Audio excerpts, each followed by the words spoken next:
Throughout history, there has been a recurring pattern that has shaped the rise and fall of every superpower over the past 3 centuries. This pattern revolves around controlling a strategic resource, not merely accessing it, but maintaining dominance over it. Such control grants the power to decide who can and cannot utilize the resource, to manipulate economies by shutting down supply, and to wield global influence by dictating terms worldwide. In each instance, a nation or alliance that gained monopoly over this vital element became the dominant force on the planet.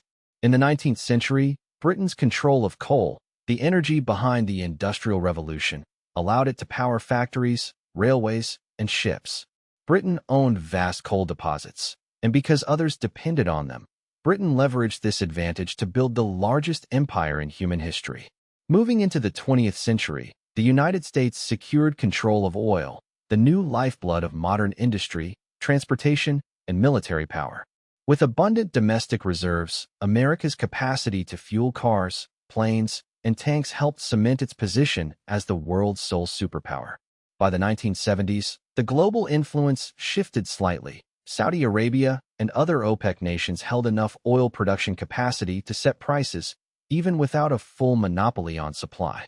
Their ability to manipulate oil costs, from $3 to $40 per barrel, crippled Western economies and enriched OPEC countries. This dependency taught America a lesson. Control of a critical resource can threaten national security and economic stability. Fast forward to 2025, and the spotlight shifts to China, which now controls 90% of the world's supply of rare earth elements. These 17 metals, such as neodymium, europium, and dysprosium, are essential for powering virtually all modern technology. From smartphones and computers to electric vehicles, missiles, and fighter jets, no advanced system can operate without them. China's dominance is not merely in mining, but in controlling nearly all global processing and refining, making it indispensable to the world's technological infrastructure. This trajectory illustrates how monopolizing strategic resources tends to foster superpower status, whether through Britain's coal, America's oil, or OPEC's cartel control.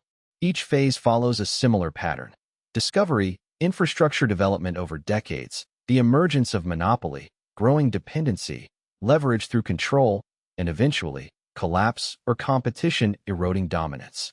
Currently, with China firmly established at stage 5, the world's reliance on its rare earth supply is absolute.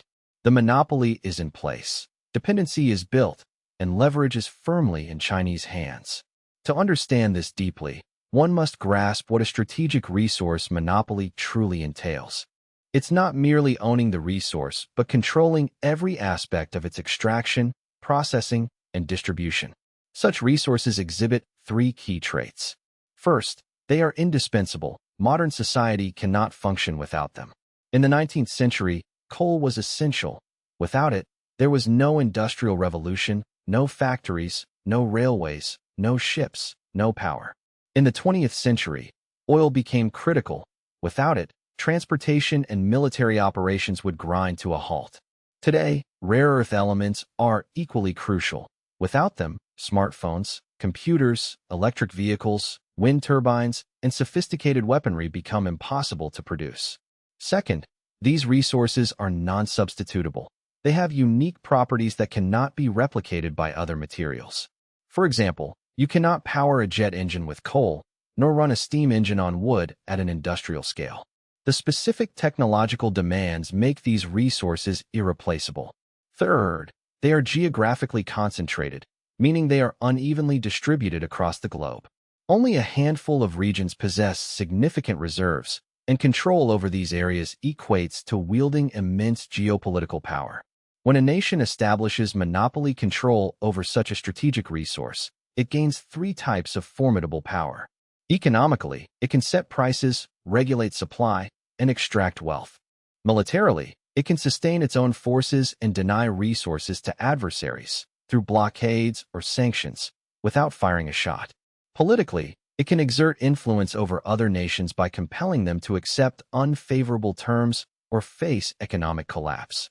This combination of economic, military, and political leverage is the essence of strategic dominance. Looking at history, Each phase of resource control begins with discovery, identifying a material vital for future development, followed by infrastructure development, often taking decades. Britain laid the groundwork with coal mines and transportation networks. The U.S. built its oil industry infrastructure.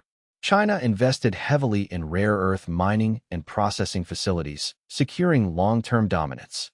Once the resource is monopolized, dependency spreads globally, and the controlling nation can exploit that leverage to shape the international order. Over time, monopolies either weaken or collapse due to technological innovations, alternative resources, or increased competition. Britain's coal monopoly ended as other countries industrialized and oil replaced coal. America's oil dominance waned when peak production was reached and OPEC emerged. OPEC's influence diminished after the 1980s as non-OPEC production increased and substitutes became available. In China's case, its rare earth monopoly, established around 2010, is currently hardening. It is investing more, expanding capacity, and entrenching control, signaling that the window to challenge this dominance is closing. The pattern of strategic resource control has consistently shaped global power dynamics.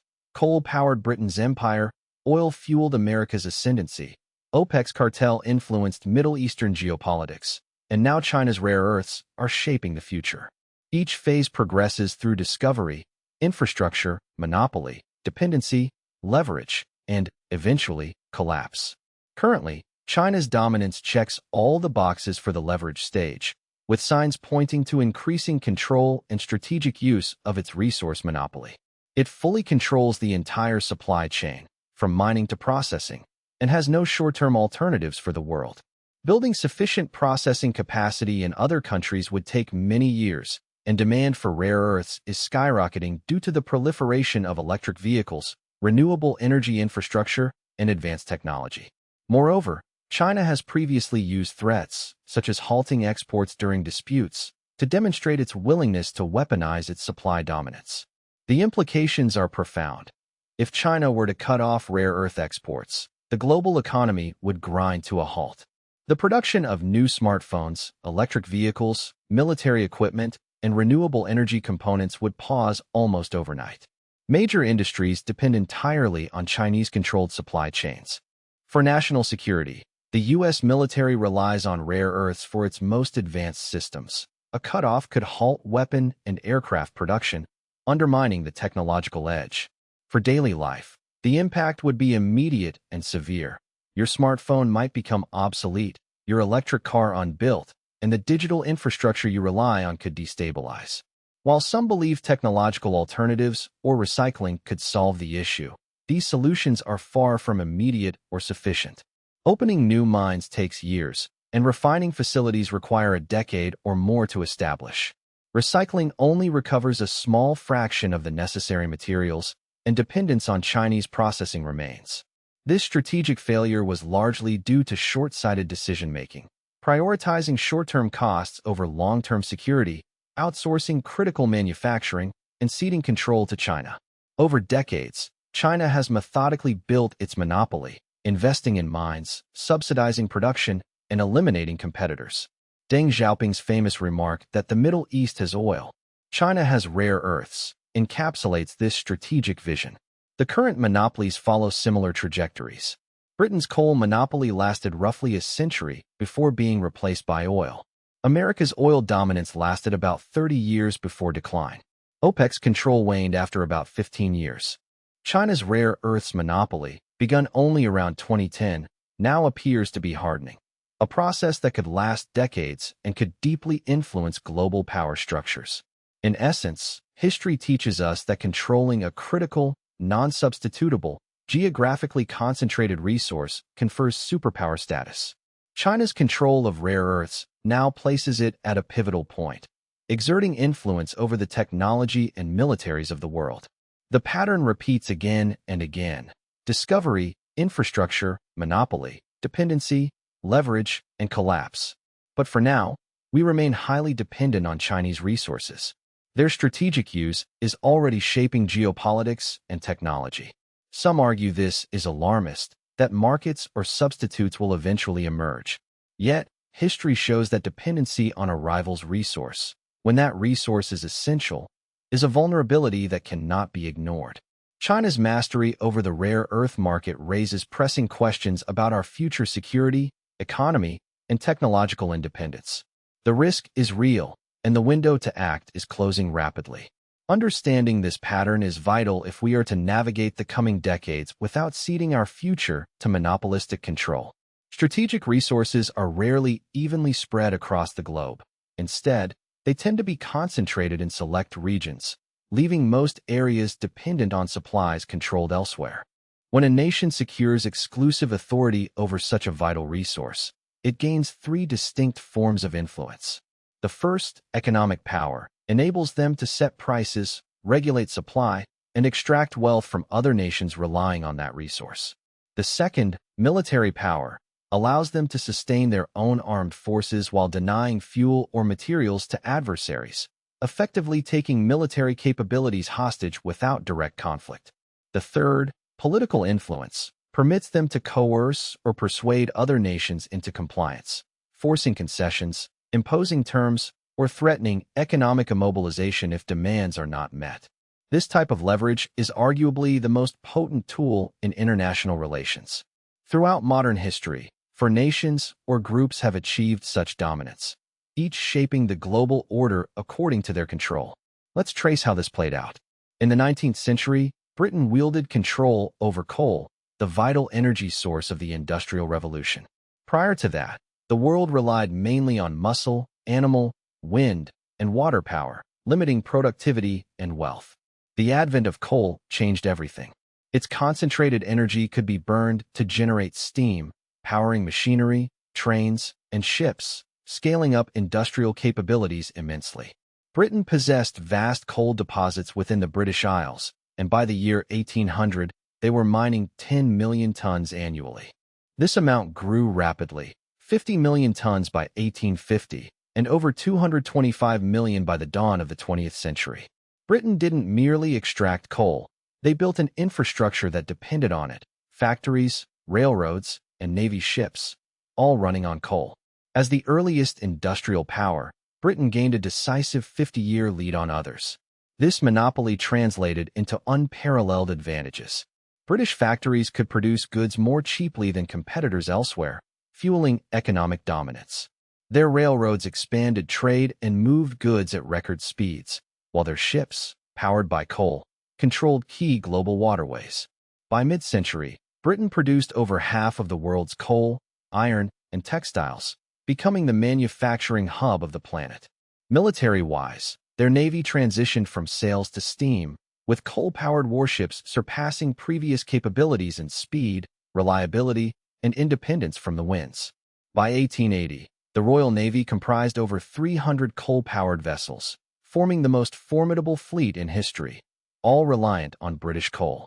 Politically, Britain didn't just control coal mining. They dominated the supply routes across strategic points like Gibraltar, Egypt, India, Singapore, and South Africa. Any rival seeking to project naval power had to rely on Britain's supply network, giving Britain incredible influence over the colonial and naval balance of power.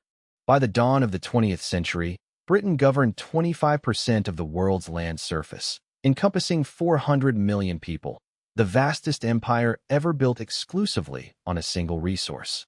However, history shows such monopolies are never permanent. Over the following decades, other nations discovered alternatives. New sources, technological innovations, and shifting energies gradually eroded Britain's dominance. Other nations discovered coal. Germany began its industrial rise, and America followed suit, transforming its economy through industrialization. By the year 1914, Britain's long-standing dominance over coal was finally broken. Although the British Empire endured another 4 decades, cracks had already appeared beneath its surface. The core resource that had powered Britain's vast empire in the 19th century, the coal that fueled its factories, ships, and railways, was no longer the pivotal element driving global power in the 20th century. It had been overtaken by a new resource: oil. In the year 1859, Edwin Drake drilled the first commercial oil well in Pennsylvania, marking the beginning of America's oil industry.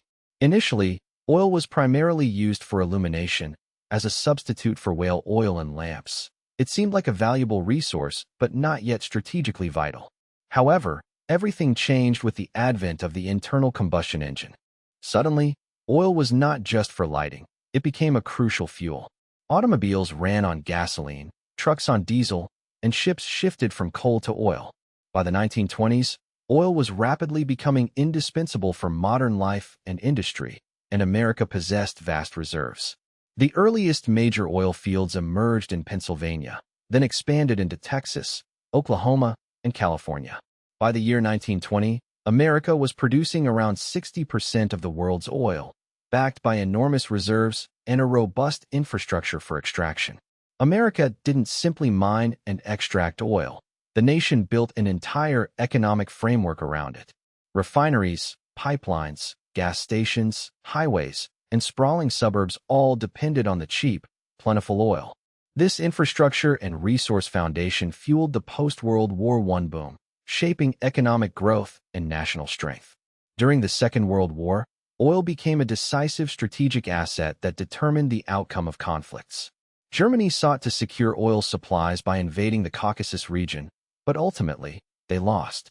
Japan, heavily reliant on oil, attempted to seize oil-rich territories in Southeast Asia, but America's oil embargo and military might thwarted their plans, one of the direct triggers for the attack on Pearl Harbor.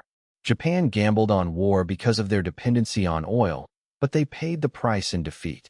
The Allied victory in World War II was in part powered, literally, by America's abundant oil reserves. The U.S. supplied fuel to its own military, as well as to British and Soviet forces. Meanwhile, Germany and Japan faced shortages, starving for the fuel required to sustain war efforts. By 1945, America had demonstrated the strategic importance of oil, possessing it in such abundance that it became a cornerstone of global dominance. Following the war, the United States produced nearly half of the world's oil, establishing itself as the Saudi Arabia of the mid-20th century. This oil monopoly underpinned America's economic prosperity. Suburbs, highways, and a consumer economy built on accessible, inexpensive transportation and energy. The military was equally dependent, with U.S. war machines, including aircraft carriers, bombers, and bases, running on oil, granting America the capacity to project power anywhere on Earth. This combination of economic and military strength was anchored by oil, and it facilitated the dollar's adoption as the world's reserve currency, cementing U.S. dominance. By 1970, America had become the world's sole superpower, the richest nation and the most formidable military on the planet, all built on the foundation of oil dominance. However, just as Britain's reliance on coal eventually faltered, America's oil monopoly was not eternal. By the 1970s, U.S. oil production peaked, and domestic consumption exceeded what was being produced, creating a significant vulnerability. This vulnerability opened the door for Saudi Arabia and the formation of OPEC, the Organization of Petroleum Exporting Countries, to emerge as key players in controlling oil prices and supply.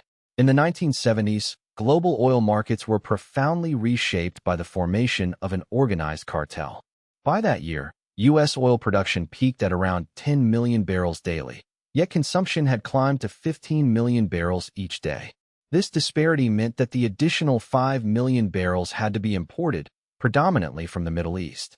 Although Saudi Arabia's vast oil reserves had been recognized in the 1930s, their full exploitation and mass production didn't accelerate until the 50s and 60s.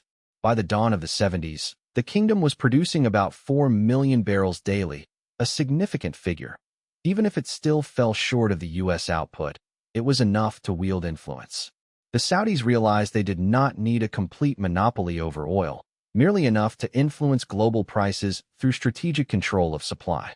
In 1960, 5 nations, Saudi Arabia, Iran, Iraq, Kuwait, and Venezuela, formed the Organization of Petroleum Exporting Countries, or OPEC, a cartel aiming to regulate oil prices by managing how much oil was available on the world market.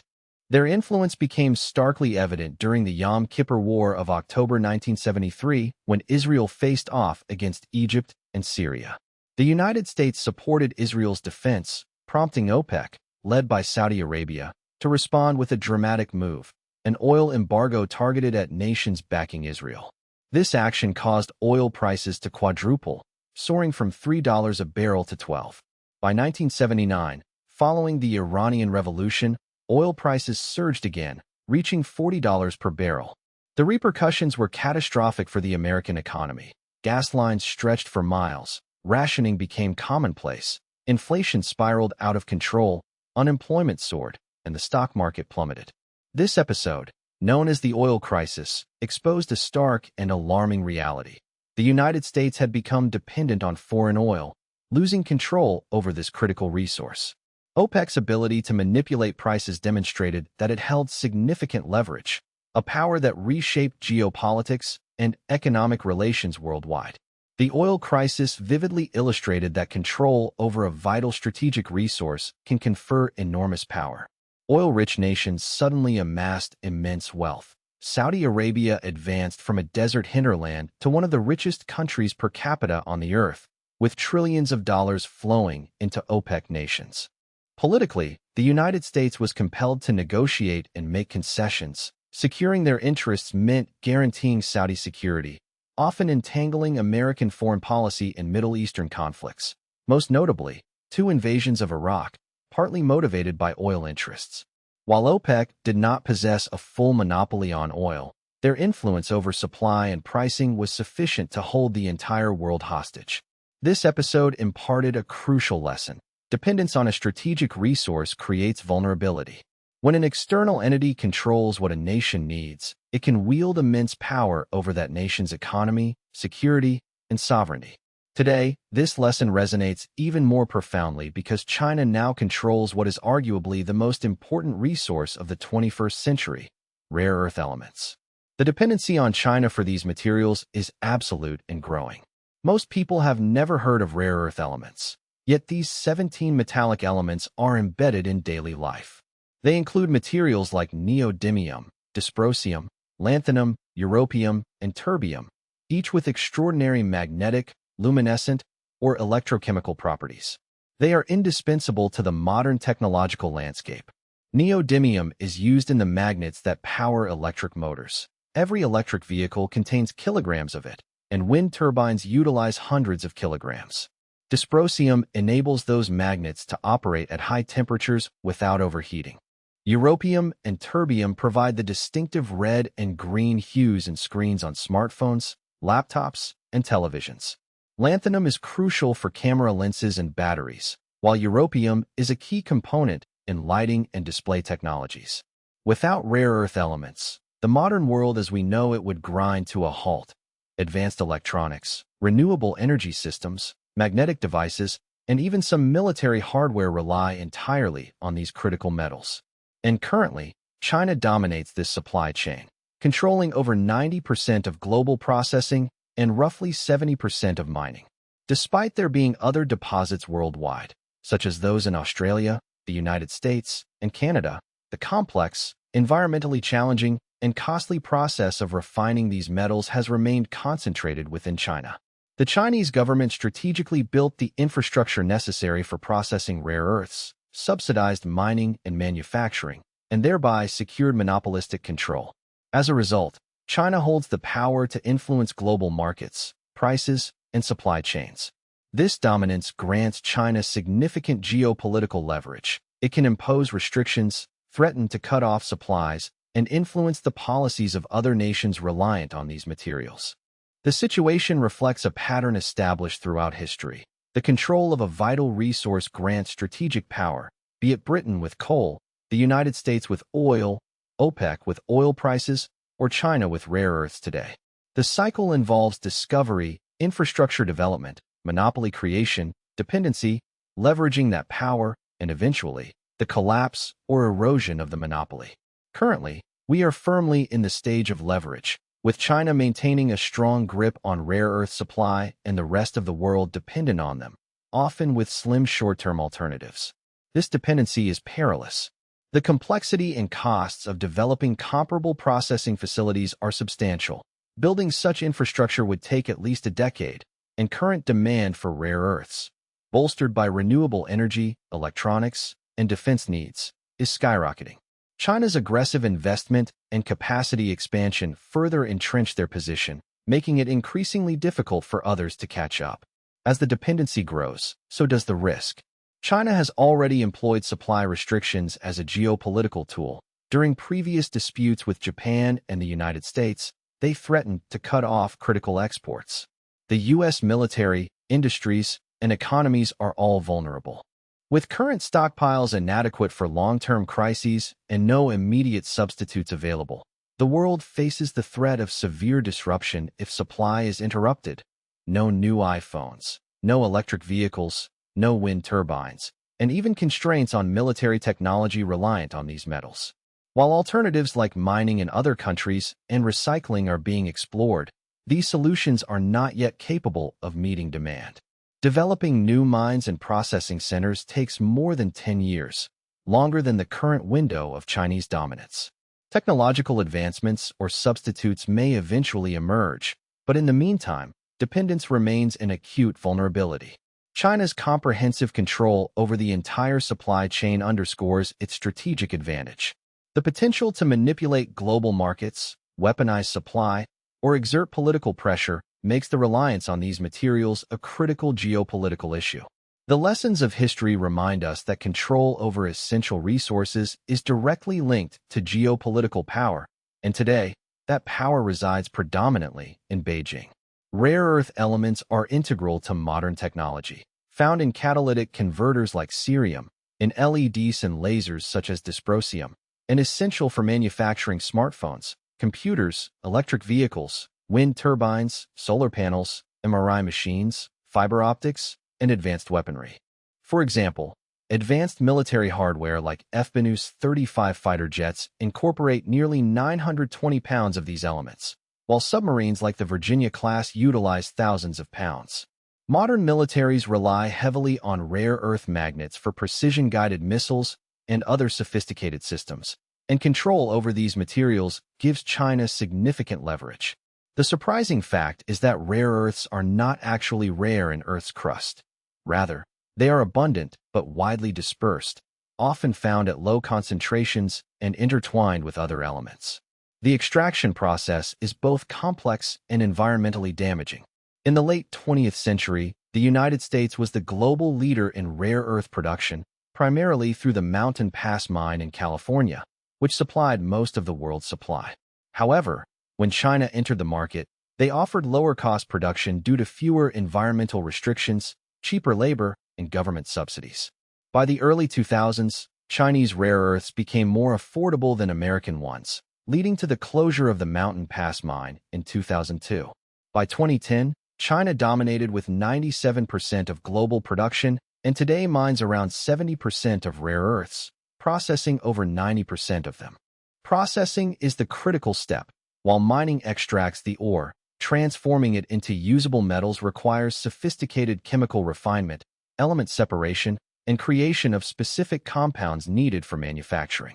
China developed extensive infrastructure for every stage of this process, unlike the United States, Europe, and Japan, which became dependent on Chinese processed materials.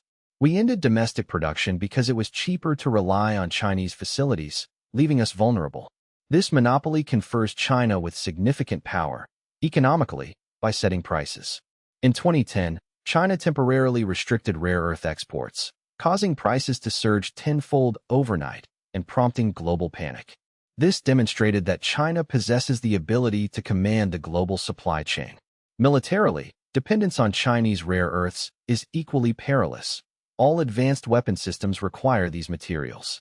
The Pentagon recognizes this dependency as a strategic vulnerability. If China were to cut off supplies, manufacturing of the F-35 missiles and maintenance of naval fleets would grind to a halt. Politically, China can leverage rare earth access as a bargaining chip, raising demands or imposing sanctions. For instance, to obtain rare earths, nations must align with China's interests, refrain from sanctions, or avoid supporting Taiwan, as China can threaten to withhold vital supplies, with potentially disastrous consequences for their economies. Currently, the United States imports approximately 80% of its rare earths from China. Europe's dependency exceeds 90%, and Japan nearly 100%. There are no substitutes. Producing essential components such as EV motors that require neodymium or smartphone screens needing europium and terbium is impossible without these specific elements. Though other deposits of rare earths exist in Australia, Canada, and the US, developing mining operations takes years, often over a decade, making immediate independence impossible. Building processing facilities takes a decade, and even if we began today, we'd still lag behind by 10 years. Until then, our dependence persists. China is well aware of this vulnerability. In 2019, amid escalating trade tensions with the United States, Chinese state media openly threatened to halt rare earth exports. A stark message. They hold the cards, and we need them more than they need us. This prompted the U.S. to retreat. Examining this pattern reveals a familiar cycle repeated across history. Britain's coal dominance, America's oil supremacy, OPEC's control over oil prices, and now China's mastery of rare earth elements all follow a six-stage progression. The first stage begins with resource discovery. An essential material is identified as crucial for the next phase of civilization's evolution. Coal powered Britain's industrial boom. Oil fueled America's transportation and military expansion. Today, rare earths underpin digital advances, green energy, and modern weaponry. At this initial stage, the resource is recognized but isn't yet a strategic asset. The second stage involves infrastructure development. One nation invests in the means to extract, process, and utilize the resource at scale. Britain built coal mines, railroads, and steam engines. America developed oil wells, refineries, and highways. China established mines and processing facilities for rare earths. This phase takes decades, demanding substantial investment, expertise, and long-term planning. Early infrastructure builders gain a decisive advantage. In the third stage, monopoly takes hold. A single nation or alliance controls enough of the supply to influence prices and set terms, even if not completely dominating the resource. Britain controlled over 50% of coal in the 1800s. America commanded more than half of the world's oil by the 1940s. OPEC managed over 40% of global oil in the 1970s. And today, China controls more than 90% of rare earth processing. Once a monopoly is established, dependency begins to set in. The fourth stage is global dependency. Other nations become reliant on the monopolist's supply, designing industries, military strategies, and economic policies around that resource. Britain's rivals depended on coal for industrialization. America's adversaries needed oil to build modern militaries. And now, the world depends on rare earths to develop technology. At this point, the monopolist wields maximum leverage. They can extract wealth, dictate terms, and influence geopolitical relations. Stage 5 is monopoly exploitation, where the controlling power actively uses its leverage to advance strategic goals. Britain leveraged coal dominance to expand its empire. America used oil to establish global hegemony. OPEC manipulated oil prices to boost revenues and wield political influence. And China exploits rare earths to shape geopolitical dynamics, often subtly but decisively. Today, China is in this critical phase, wielding monopoly control over rare earths to further its national objectives. Eventually, the monopoly will collapse, the sixth stage, due to technological alternatives, resource discovery elsewhere, or overreach by the dominant nation triggering a backlash. Britain's coal monopoly ended when others industrialized and oil supplanted coal. America's oil dominance waned after peak production and the rise of alternative sources. OPEC's influence diminished as non-OPEC production increased and new technologies emerged.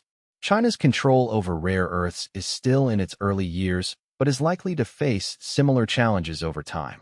In the meantime, the world remains vulnerable. The key takeaway is that monopoly control over crucial resources, once established, grants enormous power. Power that can be used subtly or overtly, but which inevitably shapes global power structures. Recognizing these stages and the inherent vulnerabilities is vital as we navigate an increasingly resource-dependent world. America's dominance over oil came to an end when production reached its peak, allowing OPEC to manipulate its influence.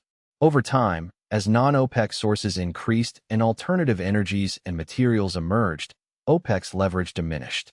Similarly, China's control over rare earth elements is unlikely to persist forever, but that shift won't happen anytime soon, and it will come with significant repercussions.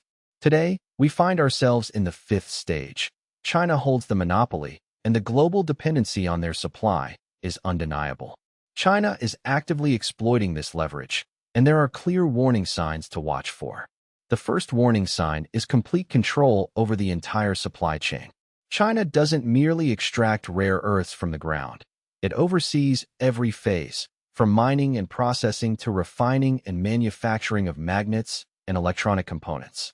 No other country possesses this level of control. Currently, the United States has restarted some mining operations, like Mountain Pass, but the ore is still shipped to China for processing, then imported back as refined metals. This is far from independence, its dependency amplified by unnecessary intermediate steps. The second warning sign is the absence of immediate alternatives. Establishing processing facilities and training a skilled workforce takes at least 7 to 10 years, often longer, as it demands significant investment, expertise, and time. Even if the US and Europe began serious capacity building today, independence wouldn't be feasible before the year 2035 at best. China is fully aware of this window and is consolidating its position during this critical period. The third sign is surging demand. As electric vehicles replace traditional gas-powered cars, each EV now requires 10 times more rare earth elements for their magnets and motors. Wind turbines, which are being installed worldwide, demand hundreds of kilograms of rare earths per unit. Electronics, smartphones, computers, and an increasing array of devices also rely heavily on these materials.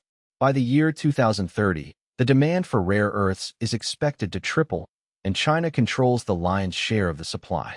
The fourth warning sign relates to weaponization. China has already used threats and actions to restrict rare earth exports. In 2010, during a diplomatic dispute with Japan, China limited exports, causing panic in Japan's electronics sector. In 2019, China issued threats against the United States amid trade tensions. While they have yet to fully pull the trigger, the potential for weaponization remains. As tensions over Taiwan and broader geopolitical conflicts escalate, the risk of China leveraging this supply chain weapon becomes increasingly real. The fifth warning sign is stockpiling. The U.S. Department of Defense maintains a strategic reserve of rare earths, but it's only enough to sustain a few months of military manufacturing, certainly insufficient for prolonged conflicts or blockades. Meanwhile, China has been systematically stockpiling, building up reserves, and securing supply lines to prepare for future scenarios where rare earths become a critical leverage point. What does all this mean for you? From an economic and security perspective, the situation is alarming. If China decides to cut off rare earth exports, the global economy would come to a halt. Production of smartphones, electric vehicles, wind turbines, and numerous other electronics would cease within months. Supply chains would collapse, markets would crash, and major companies such as Apple, Tesla, and Samsung, all relying on Chinese rare earths, would face crippling shortages. From a military standpoint, the dependence on China's rare earth supply undermines national security. Without access to these materials, advanced weapon systems, including fighter jets, missiles, and cutting-edge sensors, could no longer be produced or maintained, severely weakening military capabilities globally. If China were to cut off supplies, the consequences for the United States would be catastrophic. Without rare earth elements, the entire military apparatus would stall. No new F-35 fighter jets, no missile production, and a loss of technological dominance that relies heavily on precision guidance, stealth capabilities, and advanced sensors, all of which depend on these rare materials. This dependency on China for crucial components would represent a strategic disaster. In everyday life, the impact would be immediate and tangible. Your phone could no longer be replaced, your car might break down with no new electric vehicles available, and your laptop or other essential electronics would become obsolete. Without access to rare earths, the smooth functioning of the modern world would be severely disrupted. The common question arises, can we just find alternatives? Can we mine our own resources or break free from dependence? While the answer is technically yes, it's not practically feasible in the near future. Mining is indeed possible, Countries like the United States, Australia, and Canada possess significant deposits, and operations like Mountain Pass have restarted, with new mines under development. However, mining the raw materials is only part of the challenge. The real bottleneck lies in processing those ores, refining and manufacturing the necessary metals, and this infrastructure takes decades to establish. China has spent 30 years developing their processing capabilities. We are attempting to do the same in a mere 10 years. Success is possible but not guaranteed, and until then, vulnerability remains. Alternatives such as seeking substitutes, magnets that do not require rare earths or different materials for screens, are being researched, but the technology simply isn't mature yet. Advances may come, but the transition from laboratory breakthroughs to commercial application is a lengthy process. Recycling offers some relief. Rare earths can be extracted from electronic waste, but the infrastructure for recycling is minimal. Currently, less than 1% of the millions of tons of electronic waste produced annually in the United States is recycled for rare earths. Most of the rest ends up in landfills or gets shipped to China, where these elements are recovered and then sold back to us, perpetuating dependency. The stark reality is that the United States and the broader Western world made a significant strategic mistake. We allowed China to gain a monopoly over a resource vital to our technological and military future. This was driven by short-term economic considerations. Outsourcing production was cheaper and resulted in the shutdown of domestic capacities. Now, we are paying a heavy price. China's accumulation of control was no accident. During the 1990s, Deng Xiaoping famously noted that the Middle East has oil, China has rare earths. Recognizing the strategic importance, China invested heavily in mining, processing plants, and subsidized production until competitors could no longer survive. This strategic planning secured for China a monopoly that now provides enormous leverage. Much like Britain's dominance through coal, America's dominance through oil, and OPEC's influence over global oil prices, the control of a key resource confers superpower status. Britain's coal monopoly, spanning roughly a century from the early 19th to the early 20th century, ended as other nations industrialized and replaced coal with oil. The American oil monopoly, dominant from the end of World War II until about 1975, faded when oil production peaked and OPEC was formed. OPEC's influence lasted for some 15 years, from 1973 to 1988, until increased non-OPEC production and falling demand chipped away at its power. Now, China's rare earth monopoly has been in place for about 15 years, and unlike previous cases, it is strengthening rather than weakening. The investment, expansion, and infrastructure China is constructing now aim to entrench their control for decades to come.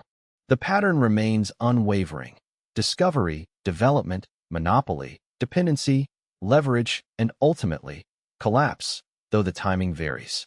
Presently, we are firmly in the leverage phase, where China's monopoly allows it to exert significant influence over the rest of the world. Since around 2010, China has firmly established its monopoly over rare earth elements. And now, 15 years into this control, the situation is unlike previous resource-led dominance. Instead of loosening its grip, China is actively deepening its hold by investing heavily in new capacities, expanding supply chains, and consolidating its influence. This process isn't passive. It's about entrenching their dominance, leaving less room for competitors to break free. The critical window for others to challenge this control is rapidly shrinking. Throughout modern history, control of a vital strategic resource has consistently dictated global power dynamics. The British Empire rose through mastery of coal, fueling the Industrial Revolution, while American supremacy was built on oil, powering its military and economy. Later, OPEC's influence over oil prices gave Middle Eastern nations unprecedented leverage, shaping international politics. Now, control over rare earth elements, essential for modern technology, is allowing China to wield dominance over the entire developed world. This pattern follows an unmistakable sequence: discovery, infrastructure development, monopoly formation, dependency, leverage, and ultimately, collapse. Currently, we find ourselves only at the fifth stage, leverage, and this phase can extend over many decades. Meanwhile, China controls the resource that underpins virtually every facet of contemporary civilization: advanced technology, military systems, renewable energy solutions. All rely on Chinese-supplied rare earths. This situation encapsulates what can be called the rare earth trap, an inescapable dependency. Some dismiss these concerns as alarmist, insisting markets will find alternatives or that China wouldn't jeopardize its own interests by cutting off supplies, believing they need our markets more than we need their resources. Yet, history tells a different story. Britain's rivals claimed coal wouldn't be threatened, America's competitors believed oil was too vital to cut off, and OPEC's customers thought their dependence was manageable, until embargoes and shocks proved otherwise. Dependence on an essential resource makes a nation vulnerable, a reality China is fully aware of. The Pentagon understands it too. The question remains whether the public recognizes the danger and whether we will act before it's too late. At present, China holds precisely the leverage it seeks: dependency from the rest of the world, with no immediate escape route. This is the essence of strategic resource monopoly, what we call the rare earth trap. If this perspective reshapes how you view the future of technology, global politics, and national security, it's crucial to pay close attention. When China's leverage becomes impossible to ignore, when the crisis reaches a tipping point, people will want to understand what happened and why. The recurring pattern: coal fueling the British Empire, oil cementing American dominance, OPEC manipulating markets, and now rare earths empowering China, demonstrates that control over critical resources has historically determined global supremacy. And according to history, the next in line for such dominance is China.